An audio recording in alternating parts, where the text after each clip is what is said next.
ওই তাহাজ্জুদের হাদিসকে তারাবির উপরে ফিট করে এক ভদ্রলোক একটা পুস্তিকা লিখেছেন যে তারাবির নামাজ 20 রাকাত না 8 রাকাত, এরকম একজন লিখেছিলেন এই উপমহাদেশের এক ভদ্রলোক।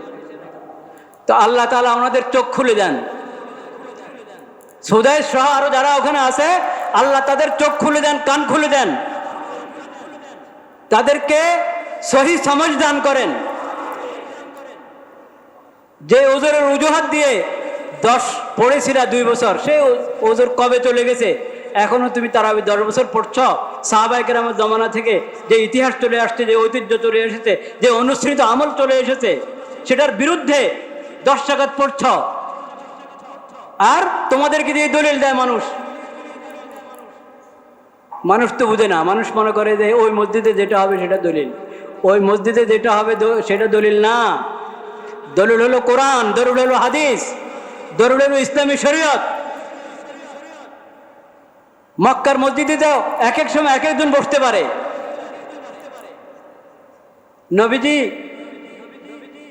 নবী করিম সাল্লাল্লাহু আলাইহি সাল্লাম রসুল এবং খাতামুন নবীন হিসাবে আগমনের পূর্বে ওখানে তো মুশরিকদের দখল ছিল। কার দখলদারি ছিল? মুশরিকদের দখলদারিত্ব ছিল। ওরা তো মসজিদে হারামের মধ্যে, কাবা শরীফের মধ্যে, আল্লাহর ঘরের মধ্যে মূর্তিও বসেছে। তো সেই জন্য কি মসজিদে মসজিদে মূর্তি বসানো হবে? নাউযুবিল্লাহ। যখন হক এসেছে, কুল জাআল হক ওয়া যাহাকাল বাতিল ইন্নাল বাতিলা কানা যাহুকা, এক এক মূর্তি। নবী করিম সাল্লাল্লাহু আলাইহি ওয়াসাল্লাম খালি ইশারা করেছেন আর এক একটা ভেঙে ভেঙে পড়ে গেছে। তো মসজিদে হারামকে আল্লাহ হেদায়েতের কেন্দ্র বানিয়েছেন, কিন্তু হেদায়েতের দলিল কোরআনকে বানিয়েছেন, হেদায়েতের দলিল হাদিসকে বানিয়েছেন, হেদায়েতের দলিল নবীজির সিরাতকে বানিয়েছেন, হেদায়েতের দলিল ইসলামী শরীয়তকে বানিয়েছেন।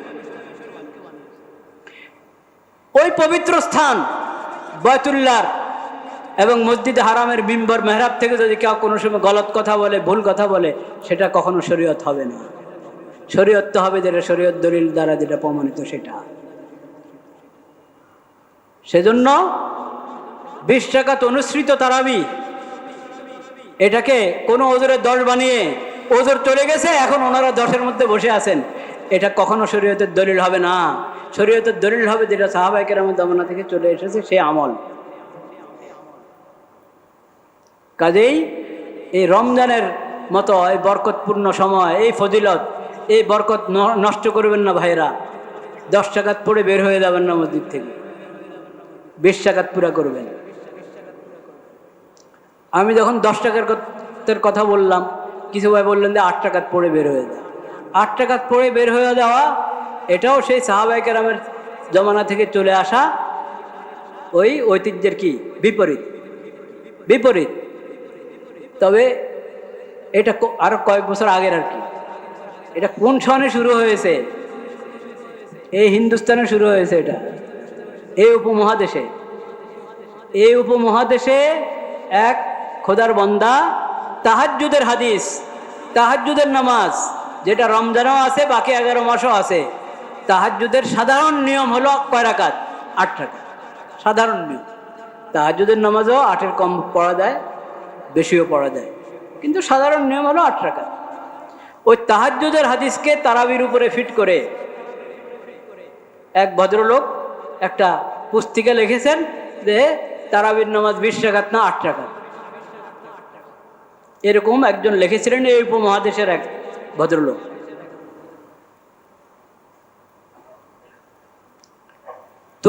তিনি যে সম্প্রদায়ের সঙ্গে ওনার সম্পর্ক, তাদেরই একজন, ওনার খণ্ডনে কিতাব লিখেছেন যে না, 8-9-20, 8-9-20। এই উপমহাদেশে এটা একজনে শুরু করেছে। মানুষ তো এই আরাম প্রিয় হয়, অনেকেই আমরা আরাম প্রিয়। ও দেখেছে আরে 20 টাকা পর্যন্ত কে দাঁড়িয়ে থাকে, এই ভদ্রলোক তো 8 টাকার কথা বলছে, 8 টাকার কথা বললো, এটা তো ভালো, চলো আমরা 8 টাকা। এই শুরু হয়েছে এটা। সাহাবায়ে কেরাম খোলাফা রাশিদিন সাহাবায়ে কেরামের জমানার আপনার 1300 বছর পর 8 রাকাতের এই চিন্তা একজনের মাথায় এসেছে, সে প্রস্তাব করেছে, আরাম প্রিয় মানুষ এটা শুরু করেছে। এরপরে কিছু লোক এটার পক্ষে দলিলও দাঁড় করাছে। কোনো দলিল নাই, যা দলিল দেয় ওগুলা তাহাজ্জুদের হাদিসকে তারাবির উপরে নিয়ে ফিট করে।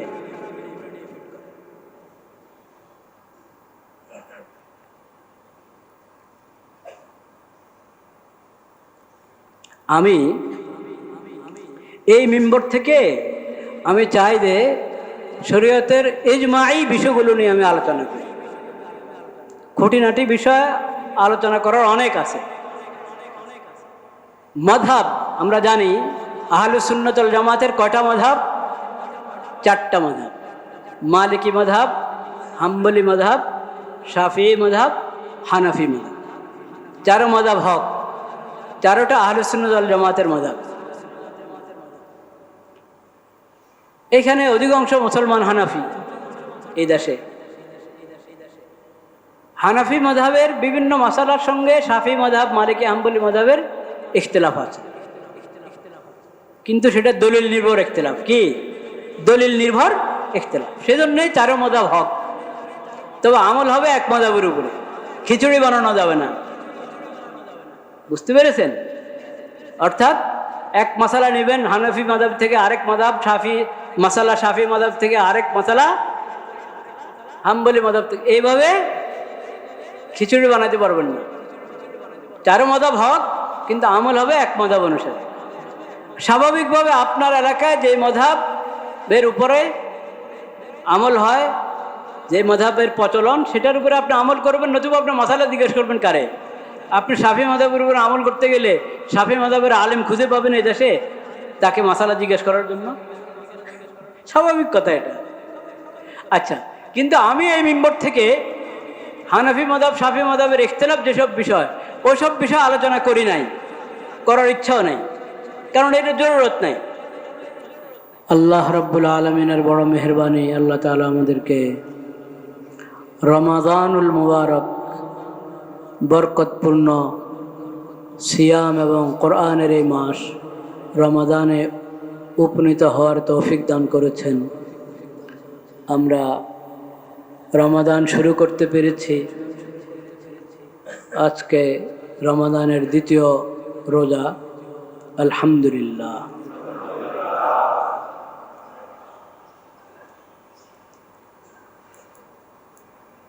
রমাদান এই মাসটা কোরআনের মাস। রমজান মাস কিসের মাস? কোরআনের মাস এবং সিয়ামের মাস এবং কিয়াম মানে ইবাদতের মাধ্যমে, সলাতের মধ্যে কোরআন তেলাওয়াত করে করে রাত্রি যাপন করা এর মাস। কিয়ামু রমাদান, সিয়ামু রমাদান, কিয়ামু রমাদান। কয়টা শব্দ? সিয়ামু রমাদান রমজানের রোজা, কিয়ামু রমাদান রমজানের রাতে সলাতের মধ্যে, সলাতুত তারাবিহ এবং সলাতুত তাহাজ্জুদের মধ্যে কোরআন করিম তেলাওয়াত করে রাতটা কাটানো।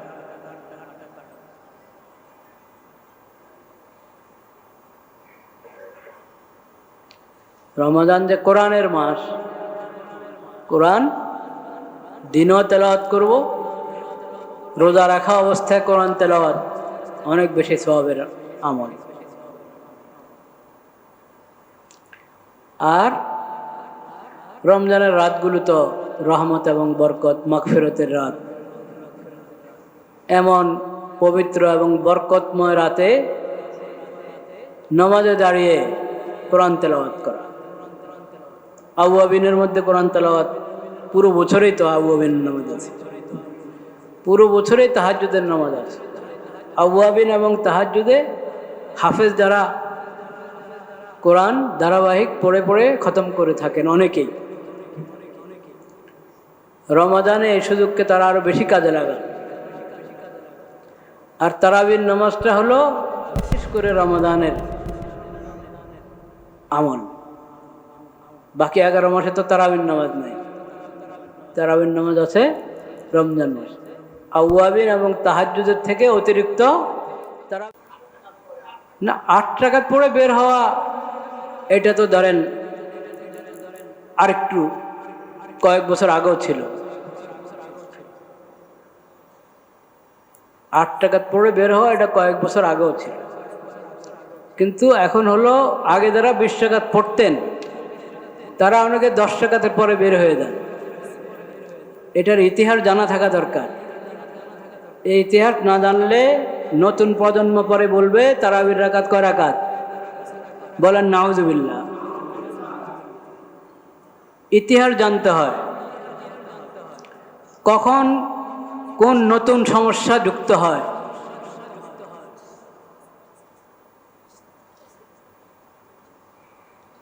মূর্খতার কারণে বা বিভিন্ন মতলব, বিভিন্ন অজুহাত দাঁড় করিয়ে শরীয়তের বিধানের মধ্যে কে কোন জায়গায় কোনো সমস্যা সৃষ্টি করে, আর পরবর্তী প্রজন্ম ওই সমস্যাটাকে মূল মনে করে বসে থাকে। সেজন্য ইতিহাস সংরক্ষণ করা জরুরি। ইতিহাস সংরক্ষিত হলে তখন ধরা পড়ে, সব কিছু কি ধরা পড়ে। এজন্য ইতিহাস বিকৃতি, দলিলের বিকৃতি, ডকুমেন্টের বিকৃতি কবিরা গুনাহ। কারণ এটার দ্বারা হাকিকত কি হয়ে যায়, পরিবর্তন হয়ে যায়, বাস্তবতা অস্পষ্ট হয়ে যায়। এ সম্ভব হয় না। ঢেকে রাখা যায় ইতিহাস, কিন্তু বিকৃত ইতিহাসকে প্রতিষ্ঠিত করা যায় না কখনো। কিছুদিন ঢেকে রাখা যায়, কিছুদিন বিকৃত করার চেষ্টা, অপচেষ্টা চালিয়ে যায় মানুষ, কিন্তু এটা সম্ভব হয় না। বিশেষ করে শরীয়তের সাথে যুক্ত যে ইতিহাস, এটা তো সম্ভবই না। কারণ শরীয়ত সংরক্ষণের দায়িত্ব নিয়েছেন কে? আল্লাহ তাআলা।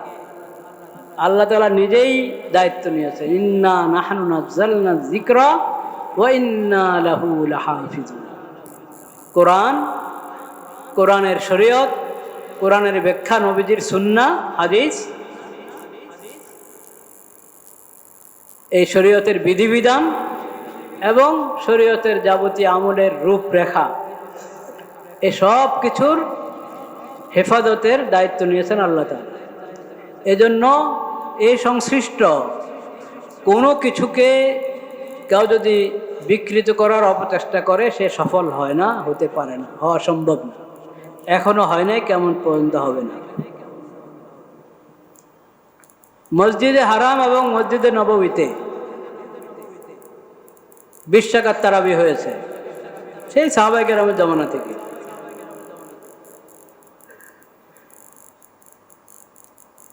মসজিদে হারাম এবং মসজিদে নববীতে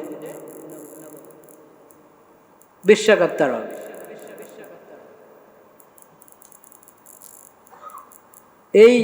এই যে 2019-এ কি হলো, করোনা, কোভিড 2019। ওই সময় আপনারা মনে থাকবে আপনাদের যে মসজিদে জমাত একবারে সংকুচিত হয়ে গেছিল, হ্যাঁ, ফাঁকা ফাঁকা হয়ে দাঁড়াতো। তো ফাঁকা ফাঁকা হয়ে দাঁড়ানো সুন্নত না মিলে মিলে দাঁড়ানো সুন্নত? ওই সময় একটা ওজরের কারণে,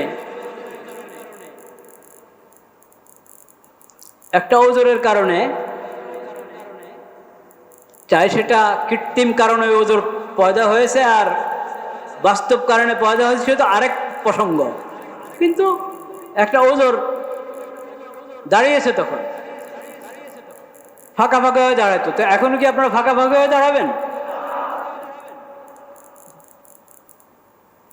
তো ওই সময়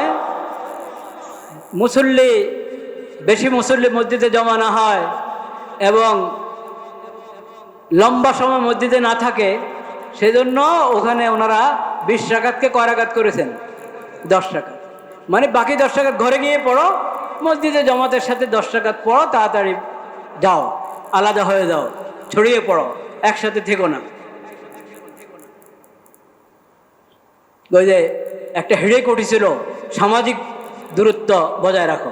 হ্যাঁ, শারীরিক দূরত্বকে কি নাম দিয়েছে? সামাজিক দূরত্ব। সামাজিক দূরত্ব নয়, শারীরিক দূরত্ব, শারীরিক দূরত্ব।